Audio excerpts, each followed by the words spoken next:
to a new generation. That's the best way to unite our nation. You know, there is a time and a place for long years of experience in public life. But there's also a time and a place for new voices, fresh voices, yes, younger voices. And that time and place is now. Over the next 6 months, I'll be focused on doing my job as president. That means I'll continue to lower costs for hardworking families, grow our economy. I'll keep defending our personal freedoms and our civil rights, from the right to vote to the right to choose. I'll keep calling out hate and extremism. Make it clear there is no place in America for political violence or any violence ever, period. I'm going to keep speaking out to protect our kids from gun violence, our planet from climate crisis that is the existential threat. And I will keep fighting for my cancer moonshot so we can end cancer as we know it, because we can do it. And I'm going to call for Supreme Court reform because this is critical to our democracy, Supreme Court reform. You know, I will keep working to ensure America remains strong and secure and the leader of the free world. I'm the first president in this century to report to the American people that the United States is not at war anywhere in the world. We'll keep rallying a coalition of proud nations to stop Putin from taking over Ukraine and doing more damage. We'll keep NATO stronger, and I'll make it more powerful and more united than any time in all of our history. I'll keep doing the same for our allies in the Pacific. You know, when I came to office, the conventional wisdom was that China would inevitably surpass the United States. That's not the case anymore. And I'm going to keep working to end the war in Gaza, bring home all the hostages, and bring peace and security to the Middle East and end this war. We're also working around the clock to bring home Americans being unjustly detained all around the world. You know, we've come so far since my inauguration. On that day, I told you, as I stood in we stood in a winter of peril and a winter of possibilities. Peril and possibilities. We were in the grip of the worst pandemic in the century, the worst economic crisis since the Great Depression, the worst attack on our democracy since the Civil War. But we came together as Americans, and we got through it. We emerged stronger, more prosperous, and more secure. Today, we have the strongest economy in the world, creating nearly 16 million new jobs, a record. Wages are up. Inflation continues to come down. The racial wealth gap is the lowest it's been in 20 years. We're literally rebuilding our entire nation, urban, suburban, rural, and tribal communities. Manufacturing has come back to America. We're leading the world again in chips and science and innovation. We finally beat Big Pharma after all these years to lower the cost of prescription drugs for seniors. And I'm going to keep fighting to make sure we lower the cost for everyone, not just seniors. More people have health care today in America than ever before. And I signed one of the most significant laws helping millions of veterans and their families who are exposed to toxic materials. You know, the most significant climate law ever in the history of the world. The first major gun safety law in 30 years. And today, the violent crime rate is at a 50-year low. We're also securing our border. Border crossings are lower today than when the previous administration left office.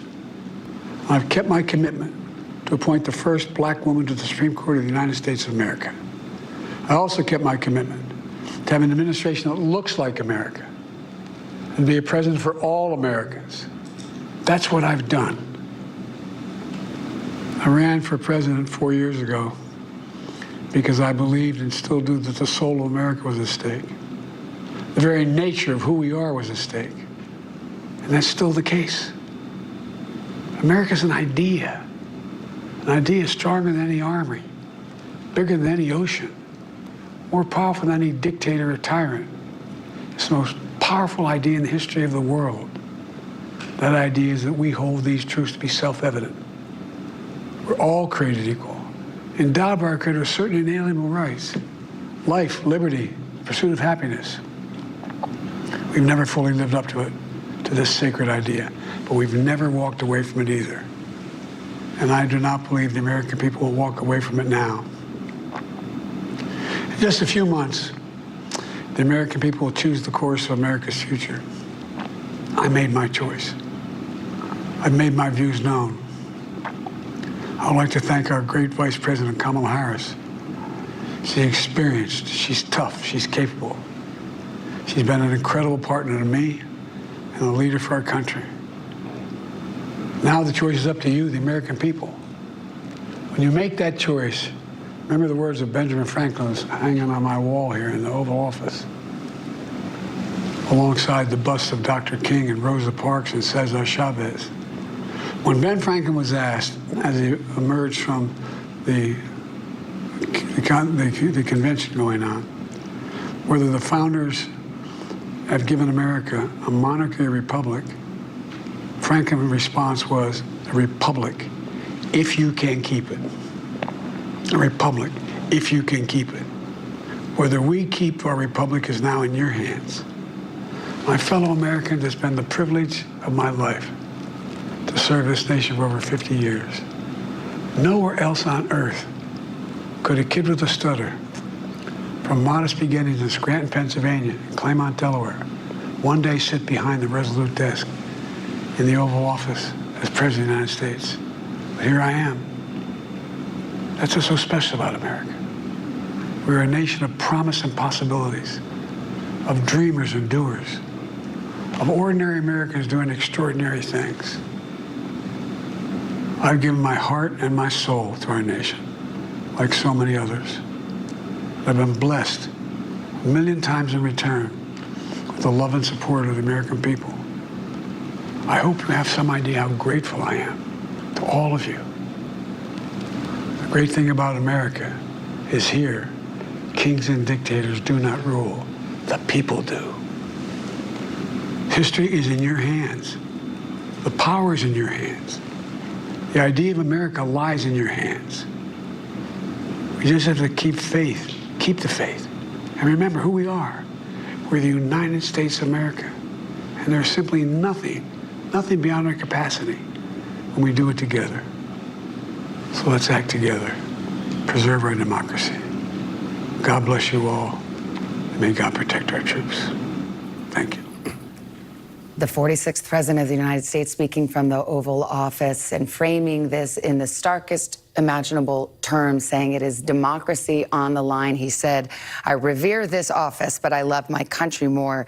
And he talked, Lester, about the need to unite his party. He argued that his record merited a second term, but it was clear to him that it was time to pass the torch, in his words. Let's bring in our NBC News team covering all things politics. Kristen Welker, moderator of Meet the Press. Hallie Jackson is our senior Washington correspondent, and Peter Alexander, chief White House correspondent. Kristen, let me begin with you. The president, by all accounts, resisted coming off the ticket for days as people lined up to show him polling data. Tonight, did he seem like a man who was all in on this concept?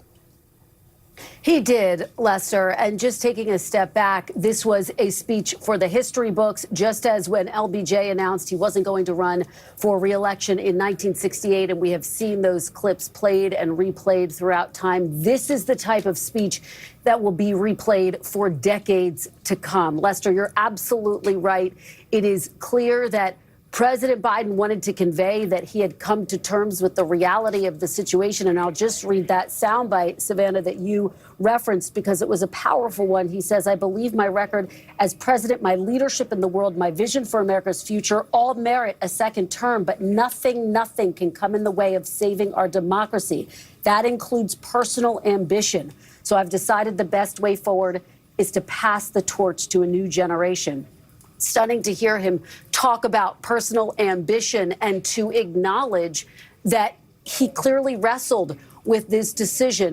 This also, I think, can be viewed as what he would like to be the first draft of how his legacy is remembered. Right off the bat, you heard him talk about past presidents who he reveres, from Lincoln, Jefferson, Roosevelt. He also talked about the things he says he will continue to fight for: reproductive rights, voting rights. He says there will be reforms, or at least he will call for that on the Supreme Court. And he really ended this, Lester and Savannah, with a call to action saying history is in your hands. So it is clear he was delivering this speech for the history books with the knowledge that, again, these words will be played and replayed throughout time, Lester and Savannah. Kristen Young, we want to turn to Hallie and bring her into this conversation as well. It wasn't a campaign speech, but he certainly put the choice in very dramatic terms, asking the question of the American people, does character still matter? Does freedom, does justice still matter? You took the words right out of my mouth, Savannah, because that's what jumped out to me, too, that even at this moment, President Biden is still casting this decision come November in the same terms that he did when it was him that was going to be up against former President Trump. This idea of character, who has it and who has the fortitude to lead the country forward, who can stand up and be accountable and be able to lead this country forward. You're right that it was not a campaign speech. He clearly had his eye on the history books, but he did nod to the person who he has now endorsed to take the top of the ticket, and that is his vice president, Kamala Harris, saying that he wants to thank her. She's experienced, she's tough, she's capable, that she's been an incredible partner to him and will be a great leader for the country moving forward. There will likely be time, Savannah, and President Biden has alluded to this, for him to get out on the campaign trail and make the case more forcefully for a Harris presidency. That was not this moment, but it was still a nod to that. I will tell you that in my conversations with Democrats over the course of the last couple of days here, there is a moment where I think Democrats want to give President Biden the space and the time to have this moment. They are grateful to him, by and large, for what he has done for the country, and frankly, grateful that he has made this decision in most corners to step off the ticket here. And I've heard a lot over the last couple of days about what Democrats see as the energy and the enthusiasm turning now to Vice President Harris. And you look at it by the numbers, for example, she has raised, her campaign says, a staggering $120+ million in just a few days since President Biden dropped off the ticket and endorsed her. You look at voter registration. Vote.org says nearly 40,000 people in just those first 2 days since the president dropped off came and registered to vote. I've been hearing about that from Democratic leaders in Congress and beyond, that they feel like this is a moment for enthusiasm for the Democratic Party. The question is, of course, does that translate into votes come November? But for this moment, for President Biden, it was not about that full-throated call for his successor. He did acknowledge passing the torch. He did acknowledge, of course, saying that it is time for a younger voice. He said, yes, it is time for that sort of new voice and, yes, a younger voice. But for him, this was about, on his terms, laying out how he sees his legacy moving forward, Savannah and Lester. And Peter, we understand at the White House there was going to be a viewing moment, or at least staffers could gather to watch this speech. There's no getting around that this is a lame duck presidency now. Do you feel it? Are you feeling it at the White House?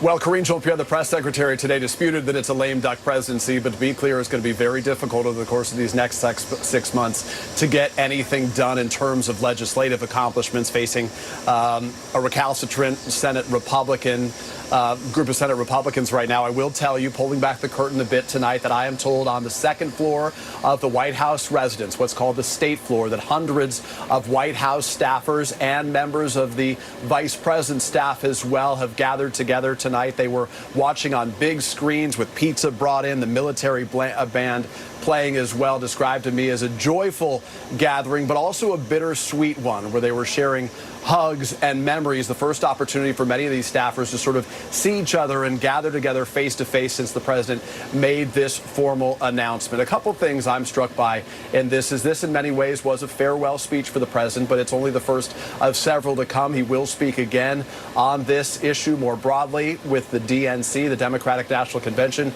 to take place in Chicago. Our reporting is that he is already retooling his message for that address to focus more heavily on Kamala Harris, and of course he will deliver another more formal farewell address in the closing days of his time in office. And what is striking, though, even as the focus tonight is on President Biden, the focus quickly turns to the vice president and who she may select as her vice president as well. We have listed some of the Democratic governors she's looking at: Josh Shapiro of Pennsylvania, Roy Cooper of North Carolina, Andy Beshear of Kentucky. And multiple sources familiar with the process tonight tell NBC News that among the top priorities for Harris Harris. In selecting that person to share the ticket with her is trying to find someone who appeals to those individuals that were brought to the table by President Biden himself, particularly older white voters and suburban women. Among the things we'll be watching over the course of the several weeks ahead. All right, Peter Alexander, thank you. When the president ending his speech with a personal note saying he hopes the American people know how grateful he is. He talked about being a kid with a stutter from Scranton, Pennsylvania, who reached the heights of political office here in this country, and only in America, he says, would that be possible. That concludes this NBC News special report. We'll have more throughout the night on our streaming channel, NBC News Now, and of course, tomorrow morning on Today. I'm Savannah Guthrie. And I'm Lester Holt. For all of us here at NBC News, thank you for watching and good night.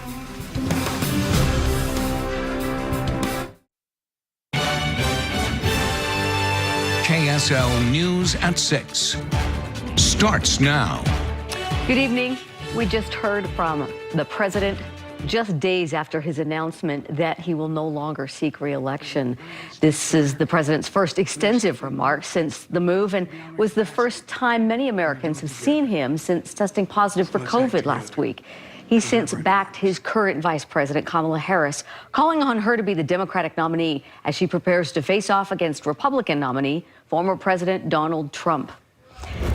Happening now, crews are investigating after a plane crash in Roy. News specialist Garna Mejia is on the scene now. Garna, what are you seeing? Deanie, this is still very much an active and fluid situation. Now, let me show you a little bit about what we have going on. Over here on 2350 West, we have where this plane took off from Ogden Airport. That's what neighbors are telling us. It clipped through those trees.